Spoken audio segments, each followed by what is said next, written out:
Í gær var það stoppaleik liðanna vegna linnulausar snjókomu og í dag mættust Breiðablik og FH á ný, aftur á Kópavogsvelli og leikið frá fyrstu mínútu. Barbara Sól Gísladóttir kom Blikum yfir í 1-0 með marki strax á 50 mínútu.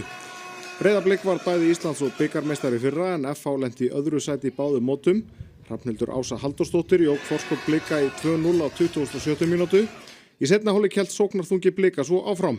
Hrafnhildur Ása vinna bolta, Hrafnhildur Ása á Öglumar dauðafæri og hér þriðja mark Blika.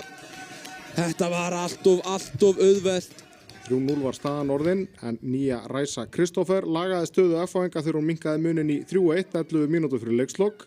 Þar við satt og Breiðablik vann meistarakeppni þetta árið og fekk bikar að launum í leikslok. Gott að vinna þennan bikar og gott að klára hann leik. Ég held að við höfum bara verið með gott hugafar frá upphafi. Hvort sem það hefur verið í gær þegar leikurinn var í vonskuveðri eða í dag. Mér fannst við bara gera þetta mjög professional og vorum bara grimmar frá upphafi.